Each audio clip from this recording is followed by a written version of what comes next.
तो my YouTube channel. तो आज मैं आ गई हूँ फिर से एक नई केक के डिज़ाइन के साथ। और आज वाला जो केक है बहुत ही ज़्यादा प्रिटी होने वाला है। और साथ में सेमी फॉन्डेंट केक हम बना रहे, 2 टियर केक बनाएंगे। और इसे बहुत ज़्यादा हाइटेड हमें नहीं बनाना है। टोटल जो केक की क्वांटिटी है वो हम 3 kg में बना रहे हैं, तो उसके हिसाब से सारी चीज़ें हम यहाँ पे लेंगे। केक को जैसे मैंने कहा बहुत ज़्यादा हाइटेड हमें नहीं बनाना है। केक से रिलेटेड जितनी भी मेजरमेंट है वो सारी मैं आपको डिस्क्रिप्शन बॉक्स में दे दूँगी, आप वहाँ से जाके चेकआउट कर लीजिएगा।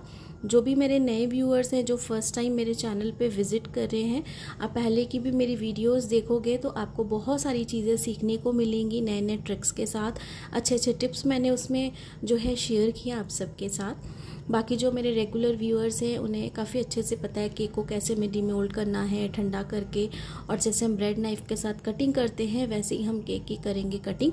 तो जैसे मैं यहाँ पे फर्स्ट केक की कटिंग कर रही हूँ ना, वैसे ही मैं बाकी सारे केक्स की कटिंग करूँगी। और आप सबको पता है कि मैं बैचेस में इस तरीके से केक को बेक कर लेती हूँ।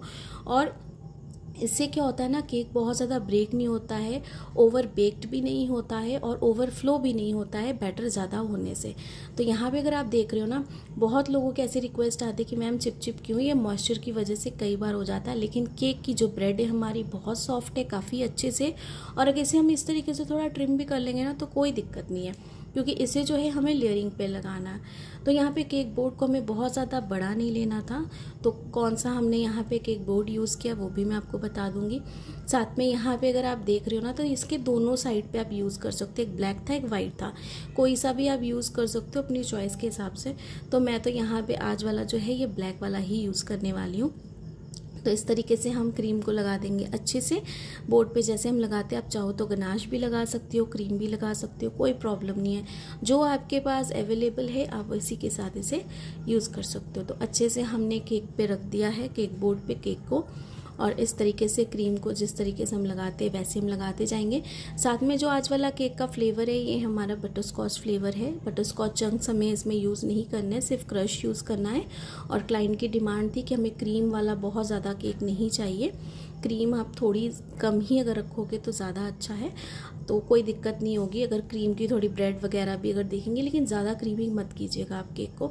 जबकि ये वाला जो केक था इवेंट पे ही जाने वाला था, यानी कि बच्चों का बर्थडे पार्टी का ही केक था ये वाला।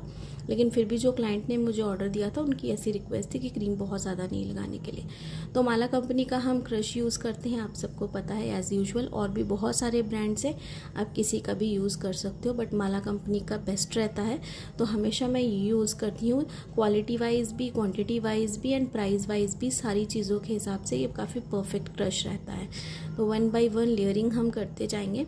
जिस तरीके से मैं यहाँ पे इसकी लेयरिंग कर रही हूँ ना, वैसे ही हम टॉप वाली जो लेयर है उसकी भी लेयरिंग सेम तरीके से करेंगे। उसे भी हमने कट करके साइड पे रख लिया था, और उसके बाद जो है उसके भी हम सेम इस तरीके से बटर स्कॉच के साथ हम इसकी लेयरिंग करते जाएंगे। तो 1 by 1 पूरी की पूरी केक की हम लेयरिंग करेंगे। और अगर आप देख रहे हो क्रीम को काफ़ी अच्छे से हम स्प्रेड कर रहे हैं, ताकि लेस क्रीम लगाएं लेकिन चारों तरफ क्रीम एकदम अच्छे से लग जाए। और साइड की जो भी इसकी एजेस है उसे भी साइड से हम रिमूव करते जा रहे हैं, कि जितनी भी एक्स्ट्रा क्रीम लगी है वो भी साइड से रिमूव हो जाए अच्छे से। तो हमेशा आप सबको पता है, जैसे मैं हमेशा कहती हूँ कि केक को जब भी बनाते हो आप तो अच्छे से ठंडा होने के लिए इसे फ्रिज में रखिए 5 से 6 घंटे तक, 7 घंटे तक रखिए, कोई दिक्कत नहीं होने वाली। और इस केक को मैं पूरा बना लूँगी, यानी कि पूरा आइसिंग पार्ट इसे कंप्लीट करूँगी और इसे मैं रहने दूँगी फ्रिज में। और जब मैं ये शूट कर रही थी तब सुबह के 10 बज रहे थे, मतलब मैं जल्दी early in the morning he start कर देती हूँ शूट करना, ताकि काफ़ी टाइम ना केक को हमें फ्रिज में सेट होने के लिए मिल जाए, रेस्ट करने के लिए टाइम। तो 10 बजे का इस तरीके से टाइम था, करते करते 11 साढ़े 11 इस तरीके का टाइम हो गया सारी आइसिंग शूट करते करते। तो इतना टाइम मुझे लग जाता है। और उसके बाद जो है इसे हम रेस्ट छोड़ देंगे एकदम रेस्ट मोड में फ्रिज में, कि एकदम अच्छे से ठंडा हो जाए। और इसकी जो भी डेकोरेशन पार्ट है वो मैं इवनिंग में आपको दिखाऊंगी, जब केक को मुझे क्लाइंट को देना है आधे 1 घंटे पहले, उससे पहले इसे मैं डेकोरेट करूँगी, क्योंकि सेल्फ पिकअप केक है आज वाला हमारा। सेल्फ पिकअप केक होता है या फिर मुझे डिलीवरी में भी अगर केक देना पड़ता है ना, तो मैं जब जाती हूँ उससे पहले ही मैं सारी चीज़ों को डेकोरेट करती हूँ, पैक करती हूँ और बस ले जाती हूँ या फिर क्लाइंट को दे देती हूँ। तो इस तरीके से हम सारी चीज़ों को मैनेज करते हो। जैसे आप सब कहते हो कि मैम कितनी देर पहले हमें करना है, तो आपको ज़्यादा नहीं, आप अगर कम, बहुत कम छोटा केक है तो आप आधे घंटे पहले कर लो, पहले से डेकोरेशन बना के रख लो। और अगर बड़ा केक है तो आप हाथ में 1 घंटे का टाइम लेके चलो कि अगर आप शूट कर रहे हो या फिर आस्ता आस्ता आराम से अगर देख के सारी चीज़ों को बना रहे हो तो इतना टाइम लग ही जाता है सारी चीज़ें करते हुए। तो इतना टाइम का आपको मैनेजमेंट रखनी है कि केक की क्वांटिटी कितनी है, डेकोरेशन कितनी है, उसके हिसाब से। और जैसे कि मुझे पर्सनली भी कमेंट डीएम आया है इंस्टाग्राम में भी, और मेरे व्यूअर ने यूट्यूब पे भी मुझे किया है कमेंट जो फ़ोटो केक से रिलेटेड है। आई होप कि जिन्होंने भी मुझे कमेंट किया था उनकी हेल्प हो गई हो, और अगर नहीं भी हुई है तो मैं हमेशा यही चीज़ कहना चाहूँगी कि एडिबल फ़ोटो प्रिंट वाले जो केक्स आप बनाते हो, शुगर प्रिंट वाले, वो शुगर प्रिंट की जो शीट बनती है थोड़ी मोटी लेयर की होती है। और अभी समर्स है तो उसकी प्रिकॉशंस हमें कुछ ज़्यादा नहीं लेने की ज़रूरत पड़ती है, लेकिन बस इतना होता है कि उसे स्टोर हमें अच्छी जगह पे करना है। सेम डे आप उसे प्रिंट करवा के भी केक पे लगा सकते हो, और अगर सेम डे नहीं भी करना है तो आप उसे आराम से जो है ना एकदम किसी भी अच्छे बॉक्स में, कार्डबोर्ड वाले में उसे सेफली रखो। अगर एसी रूम नहीं है, अगर एसी रूम है तो बहुत ज़्यादा अच्छा है। एसी रूम में आप अगर ऐसे ही रखोगे तो कोई प्रॉब्लम नहीं होगी। और ज़रूरी नहीं है कि अगर प्रिंट वाले आप केक बना रहे हो तो उस पर आपको न्यूट्रल जेल या ग्लेज जेल जो भी है आपको लगानी है, ऐसा कुछ नहीं है। अगर आप नहीं लगाओगे तो भी कोई दिक्कत नहीं, क्योंकि मैंने फ़ोटो प्रिंट वाला जो केक बनाया है, अगर आप देखो उसे मैंने बना के फ्रिज में रखा था ठंडा होने के लिए, भी कुछ नहीं हुआ। काफ़ी अच्छी उसकी शाइनिंग थी, प्रिंट भी बहुत अच्छा मुझे शॉप वाले भैया ने निकाल के दिया था। काफ़ी अच्छा कलरफुल था, हर एक चीज़ की क्लैरिटी थी उसमें। साइड्स पे मैंने और केक के कॉर्नर्स पे सिर्फ बॉर्डर्स बनाए थे, कोई न्यूट्रल जेल नहीं लगाई थी। तो कोई ज़रूरत नहीं आपको न्यूट्रल जेल लगाने की, लेकिन फिर भी अगर आपकी पर्सनल चॉइस है, आप चाहो तो आप लगा सकते हो, लेकिन बिना लगाए आपका केक बहुत अच्छा रहेगा। तो आप इस तरीके से जो है फ़ोटोशीट वाले जो भी केक से आप बना सकते हो। बाकी यहाँ पे केक जो है हमें ब्लू कलर का करना था, बर्थडे बॉय का केक था, तो उसके हिसाब से सारी चीज़ों को हमें करना था। और केक की जो फ़ोटो थी वो भी क्लाइंट ने हमें दी थी कि सिमिलर थोड़ा सा इस तरीके का केक चाहिए, बहुत ज़्यादा फॉन्डेंट वर्क भी नहीं चाहिए था उन्हें।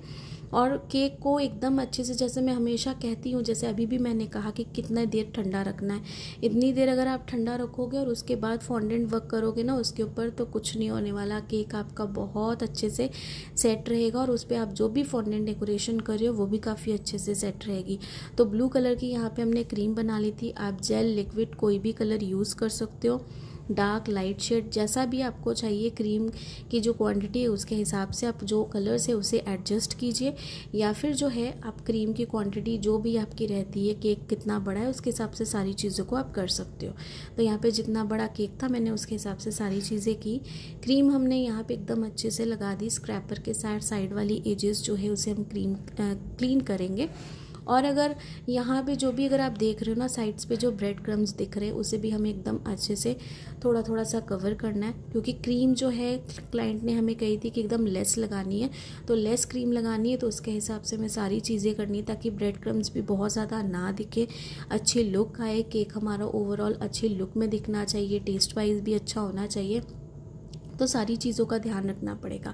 तो जो जो ब्रेड क्रम्स हमें दिख रहे हैं उसे भी हम फिर से फिनिश लुक करेंगे अनटिल वी सेटिस्फाइड, जब तक हम सेटिस्फाइड नहीं हो जाते तब तक। लेकिन अगर कहीं से भी कुछ भी अगर थोड़ा बहुत दिखता है तो उसे हमें हाइड भी करना पड़ेगा, क्योंकि लेस क्रीम की डिमांड है। तो जो लेयर्स है उस पर भी हमने लेस लगाई, और यहाँ पर जो हम क्रम कोट कर रहे हैं केक को उस पर भी हमें एकदम लेस क्रीम यूज़ करनी है, तो उसके हिसाब से सारी चीज़ें करेंगे। तो यहाँ पे जो है हमने एकदम अच्छे से इसे क्रम कोट कर लिया। वीडियो और ज़्यादा लंबी हो जाती, इसलिए मैंने इसे पूरा करने के बाद ही इस तरीके से शूट किया। ऊपर की जो टॉप सरफेस है उसे भी हम एकदम अच्छे से क्लीन करेंगे, और कहीं से भी अगर थोड़ा बहुत ब्रेड क्रम दिख रहा है ना उसे हम कवर करेंगे जब हम फॉन्डेंट की डेकोरेशन करेंगे। क्योंकि आज वाला जो केक है जितने भी बिगनर्स हैं उनके लिए भी काफ़ी ईजी केक है, आराम से बना सकते हो। अगर ऐसा सेम ऑर्डर अगर आपको आता है तो एक्सेप्ट कीजिए, लीजिए और अपने क्लाइंट को बना के दीजिए। तो बहुत ज़्यादा हाइटेड जैसे मैंने कहा हमें नहीं करना है केक को। 3 kg का हमारा केक था तो उसके हिसाब से हमने सारी चीज़ें की हैं। आप सेम केक को 1 kg 2 kg में भी बना सकते हो आराम से 2 टियर करके। तो इस तरीके से इसे हम अच्छे से बोर्ड को कर देंगे साफ़। और यहाँ पर इस बोर्ड को हमने साफ़ कर लिया था, फ्रिज में रख दिया था केक को। सेम हमने इसके ऊपर वाली जो टॉप लेयर जैसे हमने इसे बनाया वैसे उसे बना लिया और उसे जो है हम इस तरीके से शिफ्ट कर देंगे इस केक के ऊपर। दोनों को मैंने अलग अलग ही आइसिंग करके फ्रिज में रख दिया था अलग अलग बोर्ड पे। और इस तरीके से ये देखिए इसे हम शिफ्ट कर देंगे यहाँ पे। आराम से हमें करना है, एक बार आप चेक कर लीजिएगा। आज मैंने दूसरी वाली पैलेट नाइफ़ नहीं ली है, एक ही पैलेट नाइफ़ के साथ इसे एडजस्ट कर रही हूँ तो थोड़ी सी टेंशन भी हो रही थी, लेकिन आप इस तरीके से मत कीजिएगा मेरे जैसे। तो आप 2 पैलेट नाइफ़ के साथ जो है इसे शिफ्ट कीजिएगा। तो आराम से यहाँ पे हमने एकदम चेक कर लिया है कि ये सेंटर में है या नहीं। उसके बाद जो है इसे एकदम इजीली हम रिमूव कर लेंगे, जो पैलेट नाइफ़ है उसे निकाल लेंगे। तो यहाँ पर हमने लगा दी एक प्लास्टिक डावल, आप चाहो तो वुडन डावल लगा सकते हो, लॉलीपॉप स्टिक लगा सकते हो। तो आराम से इस तरीके से वुडन डावल को हमने यहाँ पे फिक्स किया और ये पैलेट नाइफ़ को निकाल दिया। और जितनी हमें एकदम अच्छी चाहिए हाइट वाली वुडन डावल हो या फिर प्लास्टिक डावल हो उसे हम आराम से यहाँ पे कर देंगे फिक्स सेंटर पे। और जो भी अगर यहाँ पे अगर आप देख रहे हो थोड़ा सा ये जो होल हमें दिख रहा है तो कोई दिक्कत नहीं, इसे भी हम कवर करेंगे जब इसके ऊपर हम बनाएंगे डेकोरेशन। तो ये पार्ट हमारा कंप्लीट है और ये मैं शाम की आपको दिखा रही हूँ। जब मुझे क्लाइंट को केक देना था उसके 1 घंटे पहले की ये सारी शूटिंग है जो मैं आप सबके साथ शेयर कर रही हूँ, क्योंकि यहाँ पे अब मैं फॉन्डेंट डेकोरेशन वर्क स्टार्ट करूँगी। तो यहाँ पे जो है केक बोर्ड को हमने रख दिया साइड पे। केक हमारा एकदम अच्छे से सेट है और अब जो डेकोरेशन पार्ट है वो मैं यहाँ पे अभी स्टार्ट करूँगी। तो उससे पहले मैंने सोचा कि जो बोर्ड पे थोड़ी सी क्रीम लगी है उसके साथ इसे कवर कर दें, पर नहीं भी करेंगे तो कोई दिक्कत नहीं है, पर मैंने सोचा कर देती हूँ। तो बस थोड़ा सा इस तरीके से मैंने यहाँ पर इसे कवर कर दिया है। अब जो है यहाँ पर हम लगाएंगे अच्छी सी डेकोरेशन। और डेकोरेशन के लिए कुछ मैंने फॉक्स बॉल्स रखी थी, जैसे गोल्डन थी, वाइट थी एंड ब्लू थी, क्योंकि जो क्लाइंट ने हमें पिक्चर दी थी ना उसमें गोल्डन, वाइट एंड ब्लू तीनों कलर की थी। तो हम तीनों कलर को इस तरीके से ही अरेंज करेंगे। और ये फॉक्स बॉल्स के साथ डेकोरेशन बहुत ही ज़्यादा अच्छी लगती है। एक तो इतने लाइट वेटेड हैं ये और इतने कलरफुल में आ रहे हैं ना, ये बहुत ज़्यादा हर एक कलर में आ रहे हैं जो बहुत प्रीटी लगते हैं और केक की ना एकदम अलग से लुक कर देते हैं ये वाले। तो बहुत ही ज़्यादा अच्छे, और ये जैसे भी आप लेके जाओ इतने अच्छे स्टेबल रहते हैं कि केक को कुछ भी नहीं होता है, एकदम ये ख़राब नहीं होते। तो मैं कहती हूँ कि फॉन्डेंट के जो बॉल्स हम बना के उसके बाद जो उसे लगाते हैं ना उससे फार बेटर ये प्रोडक्ट है जो लॉन्च हुआ है, जो काफ़ी ज़्यादा अच्छा है और बहुत ही अमेजिंग है प्राइस के हिसाब से भी और ऐसी डेकोरेशन के हिसाब से भी। तो जैसे जैसे पिक्चर में था वैसे वैसे हम यहाँ पे से लगाते जाएंगे आराम से। और यहाँ पर मुझे पता था कि डेकोरेशन मुझे पहले से बना के रख लेनी है ताकि एट अ टाइम जब मुझे केक को देना है उसके 1 घंटे पहले जो हम स्टार्ट करेंगे। तो क्लाइंट को मैंने कॉल कर लिया था कि आप कितने बजे आने वाले हो एग्जैक्टली, तो उन्होंने मुझे कहा था कि हम 7 बजे तक आएंगे। तो मैं से 6 बजे तक मैंने स्टार्ट कर दी थी सारी डेकोरेशन थोड़ी थोड़ी करके, ताकि आराम आराम से करूँ, वीडियो भी शूट होती जाए और जो भी सारी चीज़ें पिक्चर्स वगैरह बाकी चीज़ें जो हम करते हैं वो भी करते करते टाइम हो जाएगा। तो इसलिए सारी चीज़ों को उसके हिसाब से मैंने स्टार्ट कर दिया था। तो यहाँ पे एक साइड्स पे हमने एकदम अच्छे से अरेंज कर लिए, दूसरे साइड पे भी किए और यहाँ पे सबसे नीचे जो है इस तरीके से भी हम अरेंज करेंगे। केक बोर्ड को मैंने बहुत ज़्यादा बड़ा नहीं लिया था डेकोरेशन के हिसाब से, जितनी मुझे केक बोर्ड की लगी साइज़ मुझे लेनी चाहिए मैंने उतनी ली है। आप अपने हिसाब से बड़ा बोर्ड भी यूज़ कर सकते हो, स्क्वायर साइज़ का भी यूज़ कर सकते हो और सर्कल साइज़ का भी। तो फ्रंट पे यहाँ पे हमने लगा दिया एक बर्थडे टैग अच्छा सा बड़ा सा, अगर आपके पास कॉइन वाला है आप कॉइन वाला भी यूज़ कर सकते हो। साथ में यहाँ पे मैंने स्टार्स कटर के साथ स्टार कट कर लिए थे, क्लाउड कटर्स के साथ क्लाउड कट कर लिए थे। आप सबको पता होगा कि क्लाउड कटर्स मिलते हैं मार्केट में, आप इजीली उसे ख़रीद सकते हो और इस तरीके से यूज़ कर सकते हो। तो आराम से जो है बहुत 2-3 शेप्स के हमें मिलते हैं ये क्लाउड कटर्स, आपको जो शेप के बनाने हैं उस शेप के बना सकते हो, काफ़ी इजी है। और ये सारी डेकोरेशंस ऑलरेडी मैं आप सबको दिखा चुकी हूँ, जो फॉन्डेंट की ये क्लाउड्स है, स्टार्स है, तो कुछ भी इनमें नया नहीं था, तो इसलिए मैंने आपको ये फॉन्डेंट पार्ट नहीं दिखाया है। तो यहाँ पे जहाँ जहाँ हमें ज़रूरत है वहाँ पे हम क्लाउड्स को लगाएंगे। और केक की क्रीम इतने अच्छे से सेट है कि हम फॉन्डेंट लगा रहे हैं ना तो ये स्लिप नहीं होगी, आराम से एकदम अच्छे से फिक्स रहेगी, केक के साथ जिन्हें भी प्रॉब्लम होती है कि मैम हमारे फॉन्डेंट्स जो हैं वो मेल्ट हो जाएंगे, नहीं होंगे। आप फॉन्डेंट को अच्छे से ड्राई करो पहले से बना के रख के, और केक की जो क्रीम है उसे अच्छे से सेट होने दो, यानी कि केक को 7 से 8 घंटे एकदम सेट रहने दो, और जो फॉन्डेंट है वो एकदम स्लिप नहीं होगा। तो यहाँ पे जो टेडी बियर है इसे भी बनाना काफ़ी सिंपल है। अगर आप देख रहे हो इस तरीके से मैंने इसे बनाया और इस तरीके से फिक्स करी। और टेडी बियर भी किस तरीके से बनाना है मैंने पहले की भी वीडियोस में ऑलरेडी शेयर किया है, तो आप सब प्लीज़ पहले की भी वीडियोस जाके ज़रूर देखिएगा। बहुत सिंपल सा है। तो यहाँ पे इस तरीके से भी हम इसे फिक्स कर देंगे। बड़ी वाली यहाँ पे मैंने स्टिक यूज़ की है ताकि केक एकदम अच्छे से फिक्स रहे। जो भी हम यहाँ पे टेडी बियर यूज़ करें, जितनी लंबी स्टिक रहेगी वो उतनी डीप तक इंसर्ट रहेगा स्टिक केक के अंदर। बियर है ना एकदम अच्छे से फिक्स रहे, कहीं से भी कुछ भी ख़राब ना हो और क्लाइंट को भी लेके जाने में कोई भी दिक्कत ना हो। स्टार्स की अरेंजमेंट्स भी हम वैसे करेंगे जैसे हमें लगेगा स्पेस के हिसाब से, जैसा जैसा पिक्चर में है वैसा सिमिलर हमें थोड़ा बनाना है, तो उसके हिसाब से हम फ्रंट वाले पार्ट पे ही जो भी डेकोरेशन है उसे ज़्यादा इन्हेंस करेंगे, क्योंकि फॉन्डेंट डेकोरेशन क्लाइंट को ज़्यादा नहीं चाहिए थी, तो इसलिए जो फ्रंट पार्ट है उसे हम सबसे ज़्यादा अट्रैक्टिव बना रहे हैं। बैक साइड को हम प्लेन ही रहने देंगे, कोई दिक्कत नहीं है। तो इस तरीके से स्टार्स को हमने वाइट ही लगा दिया है। उसके बाद जो है इसे हम अच्छे से पेंट करेंगे, और पेंट करने के लिए बहुत सारे एडिबल डस्ट आते हैं जिसमें आप बहुत सारी चीज़ें जो है वो आप यूज़ कर सकते हो, या फिर जो एडिबल पेंट भी आता है ऐसे बिना डस्ट के, तो वो भी आप यूज़ कर सकते हो। बाकी यहाँ पर जो है एक टेडी बियर हमने बनाया था, एक और हमने बनाया है जो हम फ्रंट पार्ट पे लगाएंगे। कुछ इस तरीके से क्लाउड्स हमने, जैसे अगर आपने देखा, बनाए स्टिक के साथ इस तरीके से फिक्स किया टॉप वाली सरफेस पे लगाने के लिए। तो 2 क्लाउड्स हम इस तरीके से ऊपर लगा रहे हैं, बाकी हमने यहाँ पे फ्रंट पार्ट वाले में लगा दिया। तो यहाँ पर जो एक और टेडी बियर है ना, यहाँ पर इसे भी हमने एकदम इस तरीके से लगा दिया जैसा पिक्चर में था। बाकी यहाँ पे जो नाम है बर्थडे बॉय का फ्रंट वाले पार्ट पे यहाँ पे लगा देंगे ताकि इसकी लुक थोड़ी और ज़्यादा अच्छी आए, क्योंकि क्लाइंट ने मुझे कहा था कि नाम जो है आप ऐसी जगह पे लिखना जहाँ पे थोड़ा ज़्यादा अच्छा लगे, क्योंकि उन्होंने बहुत बार मुझे देखा था बोर्ड पे भी लिखते हुए, तो उन्होंने कहा था कि बोर्ड पे नहीं, कई बार हमें नहीं दिखता है या फिर कुछ भी, सबकी अपनी अपनी चॉइस होती है। तो उसके लिए ही मैंने यहाँ पे बोर्ड का साइज़ बहुत ज़्यादा बड़ा नहीं लिया था इसके हिसाब से। तो यहाँ पे जो नाम है हम वो लगा देंगे ताकि ये थोड़ा और अट्रैक्टिव लुक लगे। तो साथ में ये देखिए मेरे पास ये गोल्डन ड्रिप है, इसके साथ ही हम इसे अच्छे से पेंट कर लेंगे। बस पेंट ब्रश लेना है, किसी भी साइज़ का पतला सा भी यूज़ कर लो, और इस तरीके से इसे जो पेंट है हम करते जाएंगे। बस लाइट लाइट सा हल्का सा हमें पेंट करना है, गोल्डन इफेक्ट देना है, ज़्यादा नहीं। अगर हम चाहते तो इसे वाइट भी रहने देते, लेकिन फिर भी मैंने इसे थोड़ा सा गोल्डन पेंट कर दिया। और ये थोड़ा सा स्टिकी सा कलर है, यानी कि स्टिकी सा पेंट है, तो ये थोड़ी देर तक काफ़ी अच्छे से ना फिक्स हो जाता है। तो हमें गोल्ड डस्ट लगाने की ज़रूरत नहीं, क्योंकि गोल्ड डस्ट लगाएंगे फिर एवेपोरेटर उसमें डालेंगे, फिर उसे मिक्स करेंगे और यूज़ करेंगे, तो ये काफ़ी इजी प्रोसेस था।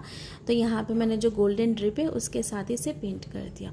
तो ये इसकी ओवरऑल लुक है। बाकी जैसे मैंने कहा कि सेल्फ पिकअप हमारा केक था और 3 kg का हमारा केक था। पूरी हाइट, डेकोरेशन, प्राइस, फ्लेवर, सारी चीज़ों को लेकर जो भी केक का प्राइस था वो मैंने 3 kg का लिया था 2300। आप अपनी जगह के हिसाब से ज़्यादा कम जैसा भी है आप ले सकते हो।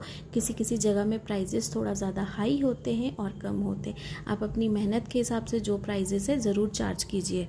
आई होप कि आज वाली वीडियो आप सबको पसंद आई होगी तो लाइक, सब्सक्राइब, शेयर ज़रूर कीजिएगा।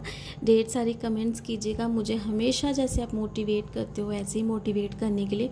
और जो भी डाउट्स होते हैं कमेंट सेक्शन में ज़रूर पूछिए। पूरी कोशिश करूँगी कि आप सबके कमेंट्स के जो भी डाउट्स हैं सारे क्लियर करने की, और ऐसे अच्छे अच्छे केक्स के डिज़ाइन बनाइए, और जो भी आप सबने मेरे साथ शेयर किए हैं वो भी ज़रूर शेयर करूँगी। Thanks for watching.